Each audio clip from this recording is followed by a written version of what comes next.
စတိပဋ္ဌာနာအကြောင်းစတင်ပြီးတော့ပြောတော့ပါတယ်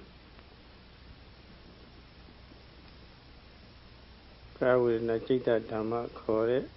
အာယု၄ချက်ရှုခွင့်၄မျိုးမှာအနိကတည်ရှိသောအနိကတည်ရှိပြီးတော့မပြတ်ဖြစ်နေတော့အမှတ်ရဖို့ဆိုတာပါဒါကသတိပဋ္ဌာန်ပုရဲ့လုံးရဲ့အဓိပ္ပာယ်ပါလုံးရဲ့အဓိပ္ပာယ်သို့တော့စကားအပိုမူဆိုထားလို့ရှိရင်အဓိပ္ပာယ်အပိုမူလည်းပဲယူရတဲ့သဘောကတော့ရှိပါတယ်တော့တတိလောက်တယ်မဆိုဘဲနဲ့ပဋ္ဌာနာထည့်သွင်းပြီးတော့ဆိုထားတယ်ဒီပဋ္ဌာနာမှာလည်းပဲပပြုတ်ပြီးတော့စတိဌာနာလောက်ဒီလောက်တယ်မဆိုဘဲနဲ့ပထည့်သွင်းပြီးတော့ဆိုထားတာထူးကြတာပဲအာယုမှာကျင့်ကြတည်နေတော့အမှတ်ရမှုဆိုတာကျင့်တည်နေတော့အမှတ်ရမှုဆိုတာပေါ်ရန်ကြောရှက်ပြီးတော့တည်နေတာမျိုးမဟုတ်ပါဘူးဆိုတာပေါ့လေလွန်လွန်ကဲကဲလွန်လွန်ကဲကဲအမျိုးအစားကောင်းတဲ့တည်နေတဲ့တတိမျိုးပါလို့ကြခြင်းလို့အထူးပြုတဲ့ပုဒ်တွေမနေ့ကပြောခဲ့ပါတယ်ဩက္ကန္တိတောပောတတိအာယုန်နဲ့တက်ဝင်၍တက်ရောက်၍ဝင်သွားတယ်လို့ဖြစ်ပြီးတော့မပြတ်ရည်စည်းကြောင်းရှိလို့ဖြစ်နေတဲ့တတိမျိုးဖြစ်ရမယ်ဆိုတာပေါ့ပရမအဓိပ္ပာယ်ကမနေ့ကရှင်းလင်းသွားပါတယ်ကွအဲ့ဒါဒီနေ့ဒုတိယအဓိပ္ပာယ်ပေါ့ပက္ခန္တိတောပောတတိအာယုန်နဲ့ပြေးဝင်ပြီးစင်ဆက်မပြဖြစ်နေတဲ့တတိပေါ့ဒီတော့ပြေးဝင်နေဆိုတဲ့ကောနှုံနှင်းနေနဲ့မရဘူးဆိုတာပေါ့လေနှုံမှန်မှန်နဲ့မရဘူးစိတ်နှုံမြန်ရမယ်ဆိုတဲ့အဓိပ္ပာယ်အလိုလိုထွက်လာပါတယ်တော့အဲ့ဒါဒီနေ့အဲ့ဒီအဓိပ္ပာယ်ပြောပါမယ်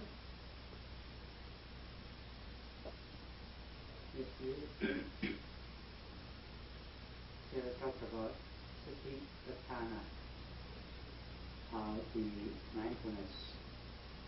should stay or sticks into the object of meditation. And when the object of meditation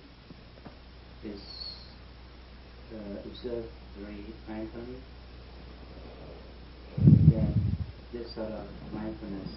that sticks into the object, that sinks into the object, is known to be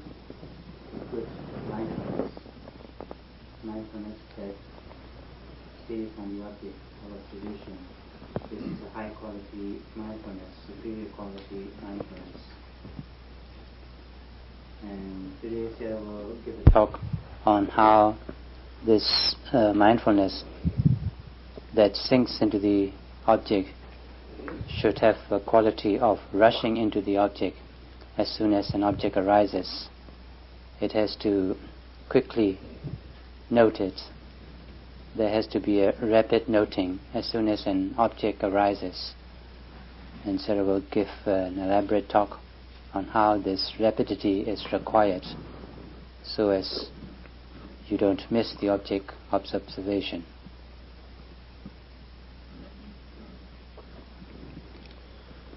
Pekkhanditava Bodhisa, Pekkhanditava Lengin Polare Ayung Sido Piwi Mapjapsinida. That's why. Piwi is a Pibili Lugumia to the TV. Mamma, Nelemia was a TV. Mia, Mess or a Adive to Lutella. Yaya Mesra Pires or a shake home by Arabe. The shade out the home do Dorabe. သွားလည်းပဲတစ်ချိန်လို့တစ်ခုံလို့ပြန်လာလည်းပဲတစ်ချိန်လို့တစ်ခုံလို့ပေါ့လေ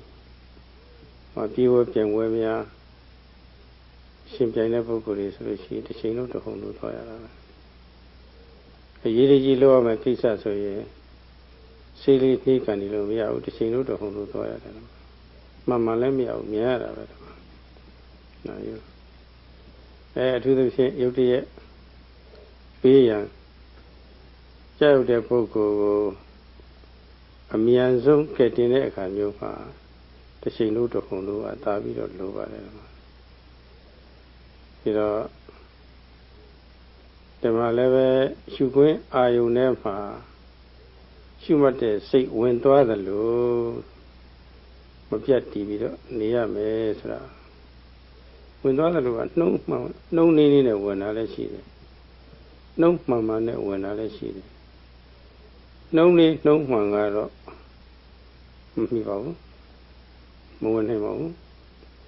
မမှီနိုင်ပါဘူးနှုံးမြန်ရမယ်ဆိုတဲ့အဓိပ္ပာယ်ရပါတယ်နှုံးမြန်မြန်နဲ့သုံးပါဒီတော့တစ်ချိန်လို့တစ်ခုံလို့ပါရမယ်တော့အဲ့ဒါလေးဒါကိုဆိုလိုပါတယ်ဟိုအာယုံပေါ်လာတာနဲ့ခရတိရဖြတ်ကလေးဆိုတစ်ချိန်လို့တစ်ခုံလို့ဒီမှာတဲ့စိတ်ရောက်သွားရမယ်။ဖောင်းပေါ်လာတဲ့တစ်ချိန်လို့တစ်ခုံလို့ပိတ်မှုပေါ်လာတဲ့တစ်ချိန်လို့တစ်ခုံလို့အခြားအာယုံလေးပေါ်လာတဲ့တစ်ချိန်လို့တစ်ခုံလို့အဲ့လိုသွားရမယ်။ဘာဖြစ်လို့တစ်ချိန်လို့တစ်ခုံလို့လောက်ရလဲဆိုတော့ပေါ်လာတဲ့အာယုံလေးတွေကချက်ချင်းဖြစ်ပြီးတော့ချက်ချင်းပြတ်သွားတာလက်ဆက်ဆက်ပူနူးနေရှိတော့အခါမှာအချိန်မီအုံမိအောင်ဆိုပြီးတော့ဒီကကြိုပြီးတော့လည်းပဲနှိုးကြနေရမယ်တက်လက်တက်ကြွနေရမယ်ဖြက်လက်မှုလည်းရှိရမယ်အားဒီအပြည့်ရှိနေမှအချိန်ဟုံဆိုတာဖြစ်နေပါလေဓမ္မအဲလိုတစ်ချိန်လို့တစ်ခုံလို့အချိန်နဲ့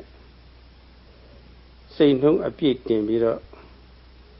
ရှုမှတ်ပါမှလုံကဲထူးခြားတဲ့အမျိုးအစားကောင်းတဲ့တတိမျိုးဖြစ်နိုင်တယ်ဆိုတာ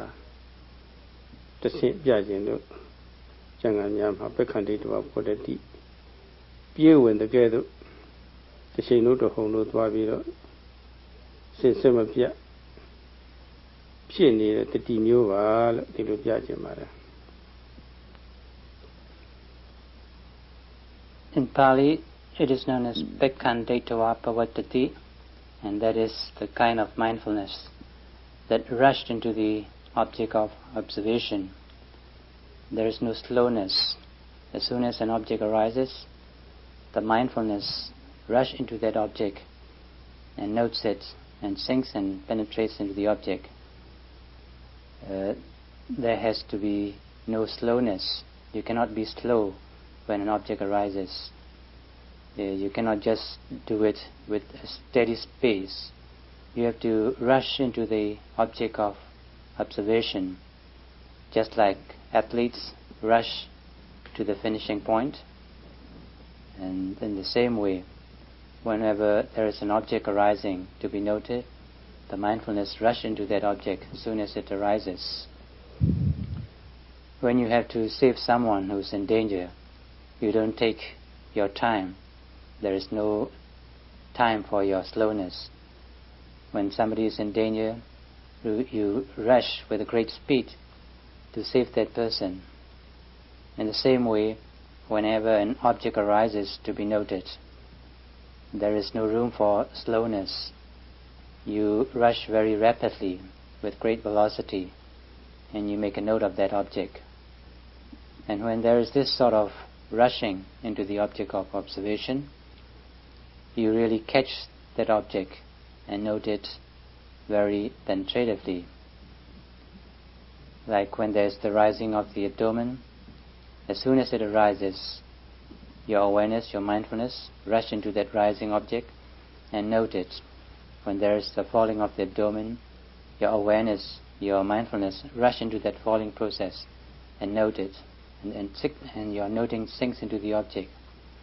It's the same with all other objects that arise. Whenever an object arises, like there's a lifting or the moving or the placing, or whenever there's any other sensation in the body, you rush into that object and note it mindfully. So when there is this sort of rushness, when there is this sort of velocity with a great speed that goes to note that object, then you have a very superior kind of mindfulness. To have this sort of velocity, to have this kind of speed, there has to be alertness, swiftness, and there has to be energy and effort always from moment to moment. And only when your mindfulness is alert, swift, and with effort, there can be this sort of rushness. And whenever your mindfulness is always rushing into the objects from moment to moment that arises, then your mindfulness will be of a high quality, will be a superior quality, will have an exceedingly highest quality of mindfulness. And this is known as Pekkhanditva Pavatani in Pali. ဒီစကားအရဆိုလို့ရှိရင်လက်ငင်းပေါ်လာတဲ့ရှုခွင်းအာယုံမှာသုံးအာယုံစီတို့တစ်ချိန်တို့ဝင်ရောက်ပြီးတော့မပြတ်တည်ပြီးတော့ထူးထူးခြားခြားဆွဲဆွဲမြဲမြဲမှတ်ရတဲ့တတိလို့ဒီလိုအဓိပ္ပာယ်ယူရမှာပါအပြည့်စုံ If there is this sort of mindfulness that rushes into the object of meditation continuously without a gap, then this sort of mindfulness is known as the sustained mindfulness. It is always rushing into the object whenever it rises,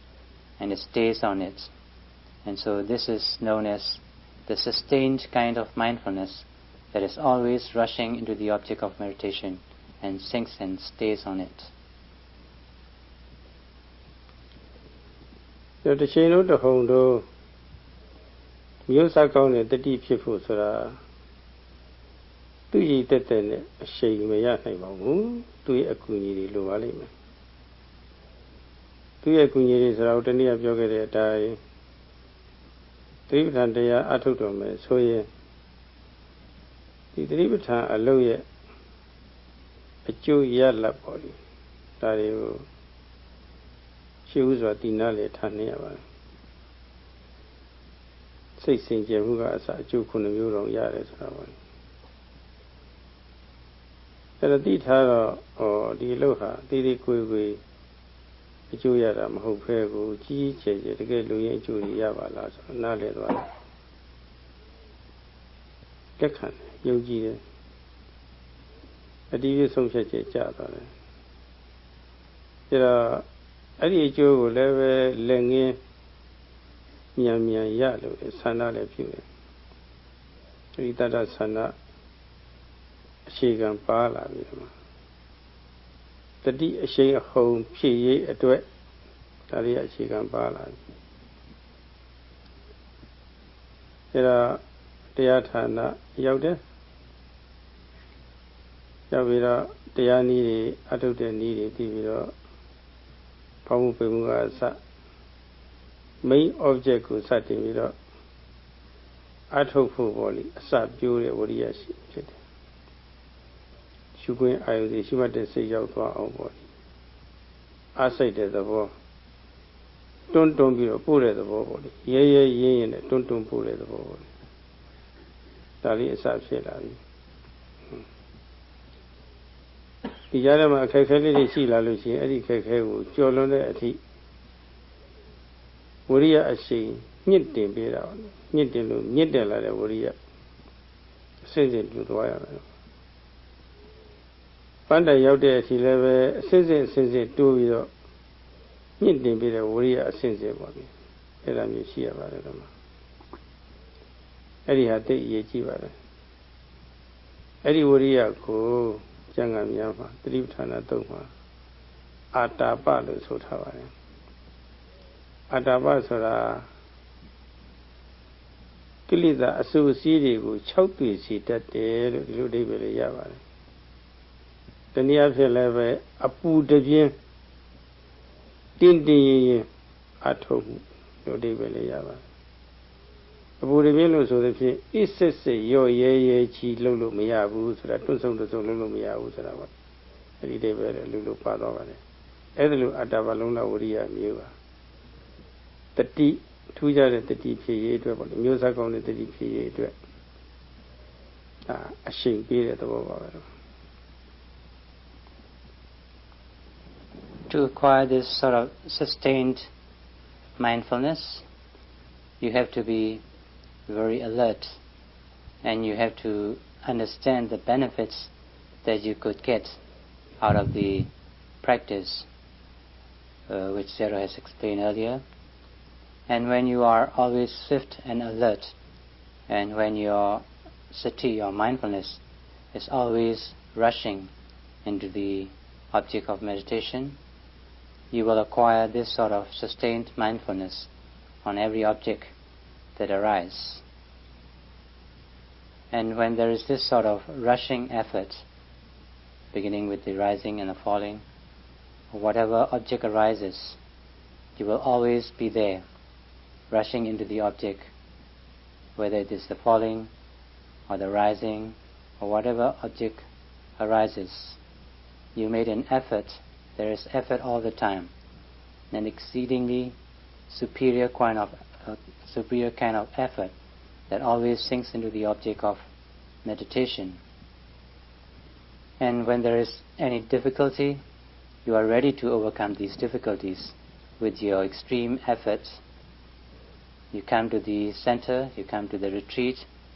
with a determination to do the Satipatthana Vipassana meditation. And when you arrive, beginning with the main object of the rising and the falling, you started to be mindful. And whenever there are other objects to note, you're always there, making a very careful mindfulness. And if there are difficulties, you try to overcome them by always being diligent, by always being a mindful yogi. And when you have this sort of rushness in observation, when you are always rushing with great velocity into every object that arises and falls, then this sort of effort, this sort of energy is known as atapa in Pali. Atapa means making exceedingly good efforts to cover any or every object that arises from moment to moment, so that you don't miss or you don't slip into anything, but your mindfulness is always there, catching every moment of an arising of every object. And when this sort of effort is there, then you always catch up every object of arising. Atapa, in other words, also means that you try to dry up the kilesas, you try to dry up the unwholesome and the defiling factors of the mind. The unwholesome and the defiling factors of the mind are dried up with your exceedingly good effort that catches every arising moment, every object that arises. You are there with your rushing velocity of good mindfulness, so that there are no kilesas or no unwholesome factors or defiling factors to enter the mind. So when there is this rushness of mindfulness, you have this sort of quality, the atapa quality, exceedingly good quality of the mindfulness. Suda ye sanyameha apuwe mwe ba. Apu mwe shi nede suda mwe ma bu. Diya apuda a kaung de law suda ko le be tu ka kwe tha da be. Taniya phyin le be eda mwe yaw apu ne ka kwe tha da be. Buddha ha amna ye jiပါတယ်ဆူဆွတ်တဲ့အရာမှန်သမျှဟာနည်းနည်းဆူဆွတ်ရင်နည်းနည်းလေးလာတာနည်းနည်းထိုင်းလာတာတွတ်ဆုတ်တဲ့သဘောလည်းရှိလာတာများများဆူဆွတ်လို့ရှိရင်များများထိုင်းလာတာပဲတွတ်ဆုတ်တဲ့သဘောရှိလာတာပဲ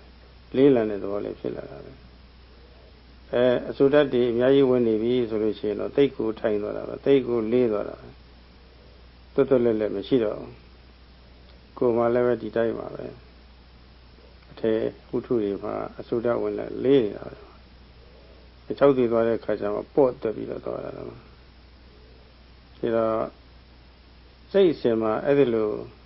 ကိလေသာအဆူဓာတ်တွေဝင်လာပြီဆိုရင်လေးလံတာပဲထိုင်မိတ်တာပဲတွတ်တွတ်လက်လက်မရှိဘူးဒါတော့အဲ့ဒီလိုဆူဆွမှုကိုဆူထိုင်းမှုကို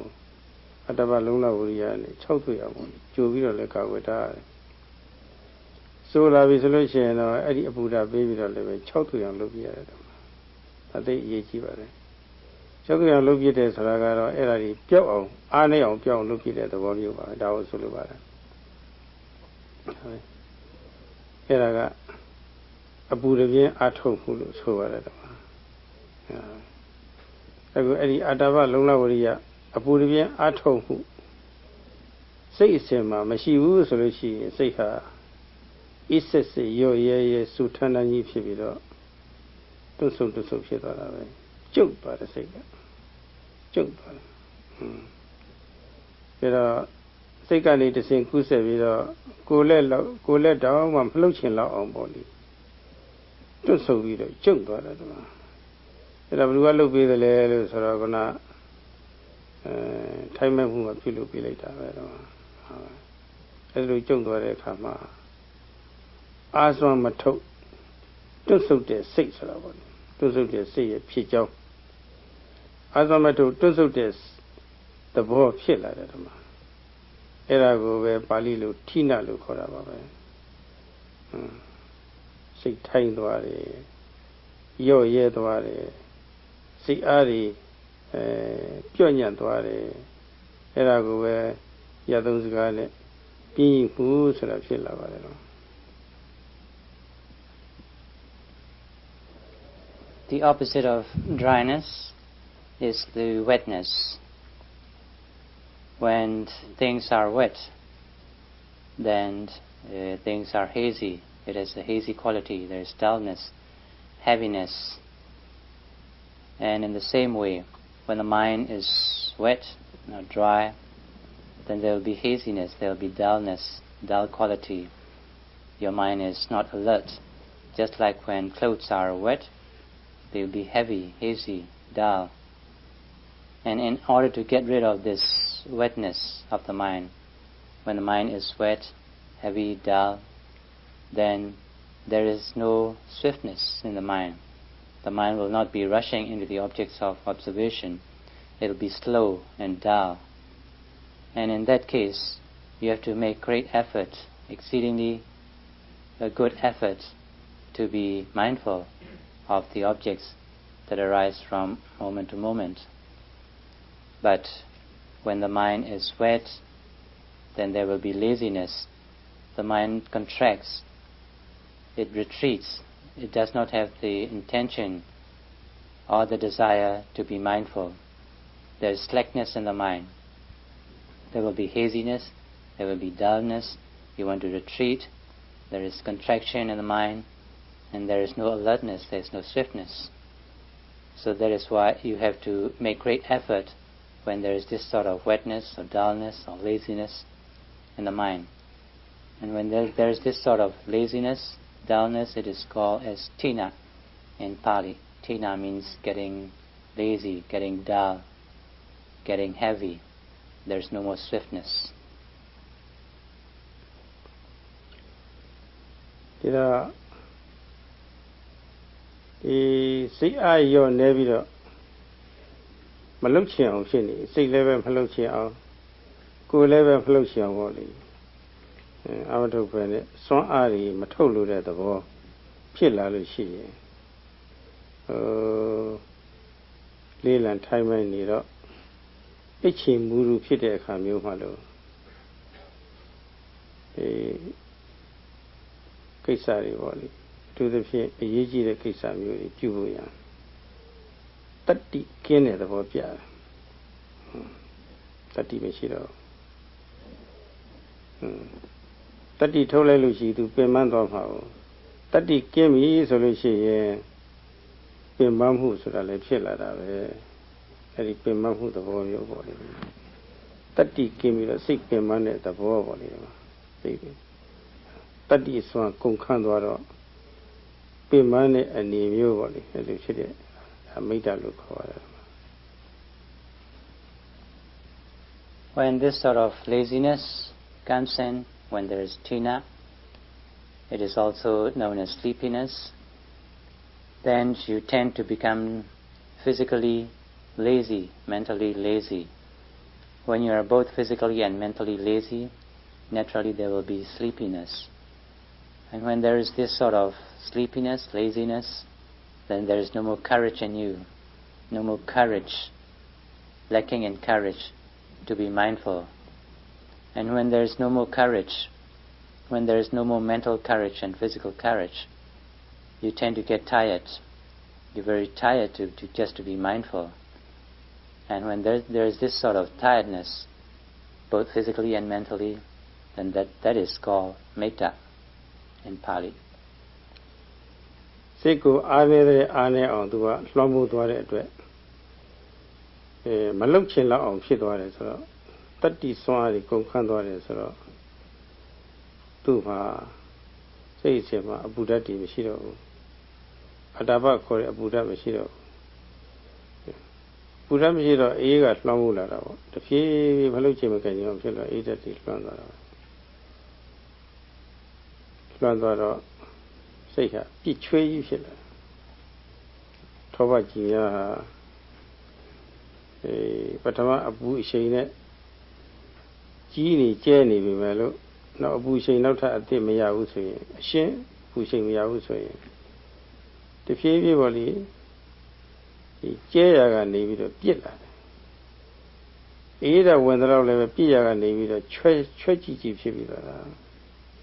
ချွဲရနေပြီးတော့နောက်ဆုံးခဲသွားတာပဲအဲဒီခါကျတော့ထောပဟာပြက်ပြက်ပြူပြူမရှိတော့ဘူးတဲ့တုံးလိုက်ခဲလိုက်ကြီးခါလည်းပြချွဲကြီးဖြစ်ပြီးတော့သွားတယ်ကွာကျတော့ပမုံတို့ဘာလို့တုတ်တဲ့အခါမျိုးမှာခဲလိုက်ကြီးဆိုတော့ပမုံပုံမှာပြန့်ပြူမရှိဘူးကွာကျတော့ထောပကိုအပူပေးပြီးတော့တုတ်လိုက်တဲ့အခါကျမှပမုံပုံမှာပြက်ပြက်ပြူပြူဖြစ်သွားတာပဲကွာပြက်ပြက်နှံ့နှံ့ဖြစ်သွားတာကွာကျတော့ဣစစ်စစ်ရောရဲကြီးဖြစ်သလောက်စိတ်ဟာလည်းပဲပြင်းပြင်းတွဲကြီးပေါ့လေခက်ထန်လာပြီးတော့လည်းမာလည်းမာလာတဲ့စိတ်ကလည်းတင်းမှတော့မပြော့ပြောင်းအဲ့လိုဖြစ်လာတဲ့တော့အဲ့လိုဟာမျိုးတွေဖြစ်တတ်ပါတယ်သူကတော့အဲ့ဒါဟာအကျိုးရရေးအတွက်လုပ်ငန်းမှာအများကြီးထိခိုက်ဖြစ်ပါတယ်ထိခိုက်နေပါတယ်အထူးသဖြင့်အခုလိုစိတ်ကြီးကြီးကင်းဝေးစင်ကြအောင်ပြင်းပြထန်တာအထုတ်ရတဲ့သတိပဋ္ဌာန်လုံးမှာဆိုလို့ရှိရင်သူကသိအနှောက်အယှက်ဖြစ်ပါတယ် And when you have no courage, there is no more courage in the mind, no more courage physically, then you tend to be retreating from the practice. Just like when the mind is lazy, just when the mind is sleepy, then it's like the mind is like a thick fluid. When the fluid is thick, there is no fluidity because it tends to get thicker and thicker, and at last it gets to the solid state, just like butter. When the butter thickens due to the coldness, it will be hard to spread on a slice of bread. And when it is in a solid state, it is even more difficult to spread on the bread. So in order for you to get the butter to spread evenly, and you have to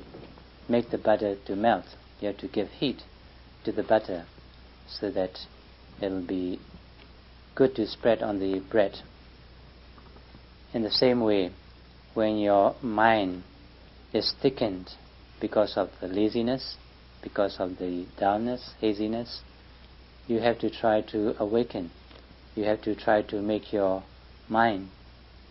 to melt. And when you try to get your mind to melt, then it will work in a better way. But if it is like thick butter, if it is like a solid butter, then the mind will be lazy. It will be retreating all the time. There is no courage. So when there is no courage in the mind, then you lose all the objects of meditation. You lose sight of the object of meditation. And when your mind is in this state of solidity, in this state of thickness, that is always lazy, hazy, dull, then you will never get the benefits of the practice. You will never enjoy the benefits of the practice. ဒီတော့အာဇဝမထုတ်ဒီတိုင်းအလွတ်နေတဲ့သဘောအစွမ်းတတ္တိကုန်ခါပြီးတော့ပင်မတဲ့သဘောယူတိုက်ဖြည့်ရေးမှာအာဇဝတစ်ခုလိုပါတယ်အဲဒီအာဇဝတစ်ခုထုတ်ယူရပါတယ်အဲဒီအာဇဝတစ်ခုကတော့ခုနစောစောပိုင်းကပြောခဲ့တဲ့အာတာပအစွမ်းတစ်ခုနဲ့ပြီးတော့ချိန်အားအစွမ်းတစ်ခုပေါ့စူးစိုက်စိုက်ရှုခေါ်တဲ့ဇန်သဘောပါတယ်ချိန်အားအစွမ်းတစ်ခုပေါ့ဆိုလိုတာကတော့လည်းငယ်ပေါ်လာတဲ့အာယုချိန်ရွယ်ပြီးတော့